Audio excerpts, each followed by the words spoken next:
Today we are going to discuss metals and non-metals chapter.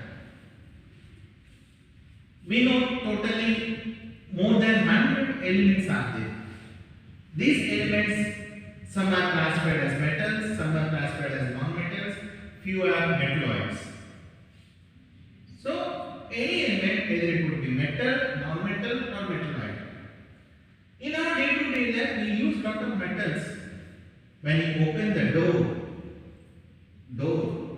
iron door, the gate, it's made up of iron. And you are applying some ointment when any oil is there, in that iodine is there, that is a non-metal. Wearing the ornaments, gold, which is a metal. We use zinc in battery. Carbon, we know we get from the wood. Every day we use metals and non-metals. But how we can differentiate? So these are metals, these are non-metals. How can I say that a particular substance is a metal? Physical properties will help us to understand easily. What are the physical properties? Today we are going to discuss is lustrous, hardness of the metal, malleable, ductile, heat, electricity, sonorous. So one topic by one topic we will discuss now, and most of the metals show these properties. So whichever the substance show these properties, you can classify them as a metal. Now let me discuss what is a lustrous. Lustrous. Take some metals such as iron, zinc, copper, silver. You know it now how they are taking up. Now take the sandpaper and rub it. And you see that metals now. You will see that these metals shine. They appear somewhat shiny when we rub it with the sandpaper. This property means shining property by the metals, we will call it as lustrous. Metals are lustrous. Most of the metals show this property. Now let us see the second activity. Whatever the metals we have taken to check the lustrous and try to cut those metals with the knife. Can you cut the iron with the knife? No. Copper? No. Gold at least? No. Why? Most of the metals are very hard. Some exceptions are there. Try with the sodium. But while applying the sodium, you should be careful. Hold the sodium with the tongs and with some filter paper is there so that direct contact with it. This sodium easily reacts with water and burns. That's why we should be careful and try to cut with the knife. You can easily cut. What does it show? That not all metals are hard. Most of the metals are hard and some exceptions are there. Now, take iron or aluminium, silver, something. I have taken aluminium and I kept it on an iron plate and I hammered once, twice, thrice. What do you see? That aluminium becomes sheets.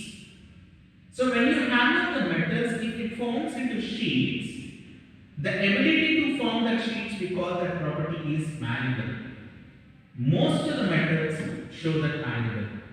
Do you know? The gold and silver are the most of the malleable metals. Next, ductile. Try to stretch the metals. If they have the ability to stretch into wires, we call that property as ductility. Most of the metals are ductile. If you take 1 gram of gold, you can stretch the gold up to 2 kilometers of the length. It means the gold is showing most ductility property. Now let us see one activity. Take a stand and connect the aluminium metal there and stick some pins with the wax. And edge of the metal, you just put a flame, either by Bunsen burner or candle. What you will see after some time, this pins which are stick with the wax, one by one will fall. Why? The heat which is there at one end of the aluminium sheet, which slowly passes through the aluminium sheet, means heat is passing through the metal. So metals are good conductors of heat. This experiment helps us to understand the metals are good conductors of heat. That's why we use the metallic vessels as in our kitchen, and in most of the experiments also we use the metallic vessels because they are good conductors of heat.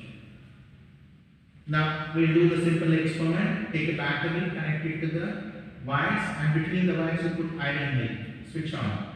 Then you will see that the bulb glows. Means through iron electric current passes. So what does it show that? Electricity means that most of the metals are good conductors of electricity. And last, you try to hit the metals with the iron, then you will hear a sound, ringing sound. Most of the metals are sonorous.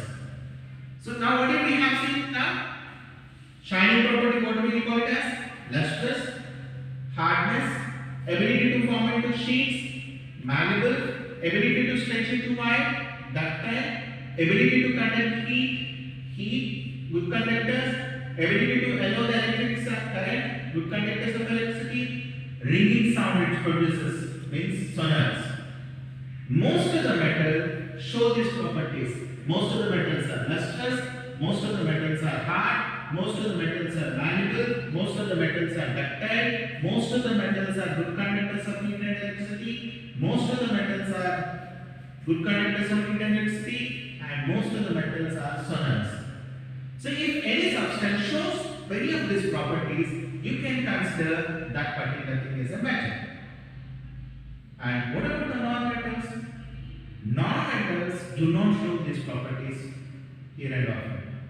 Some non-metals, suppose we have taken the carbon. Carbon is lustrous if you polish it, but it is a non-metal. Mercury, I said hard, no, most of the metals are hard. Mercury is not a hard substance, it is a liquid. And we can see that most of the exceptions are there. I said sodium and potassium, they can easily cut with the knife. And we can see that most of the metals are having the high melting points and boiling points. But if you see the gallium when you put on your palm, cesium gallium, they will melt even in your palm also. They are having the low melting point and boiling point. So based on these physical properties, you can identify the metals and non-metals. But still some confusions are there. Why? Because some of the metals are not showing all these properties, some of the non-metals are showing these properties. Then how can we can separate the metals and non-metals? Yes, their chemical reactions will help us. So make the metals and non-metals some metals and make them to react with water. So when metals react with water, they will give the metal hydroxide. When non-metals react with water, they will give the non-metal hydroxide. Take the metal hydroxide solution, non-metal hydroxide solution, and test with the litmus paper. You will find that metallic oxides are basic in nature, non-metallic oxides are acidic in nature. And still, there are some chemical properties we are going to discuss. When we see the chemical properties, based on the chemical properties, we can clearly classify the metals and non-metals separately. Okay, so in this chapter, what we have seen in the first part, we have seen the physical properties of the metals. And what we are going to see the next chemical properties of the metals. Thank you very much.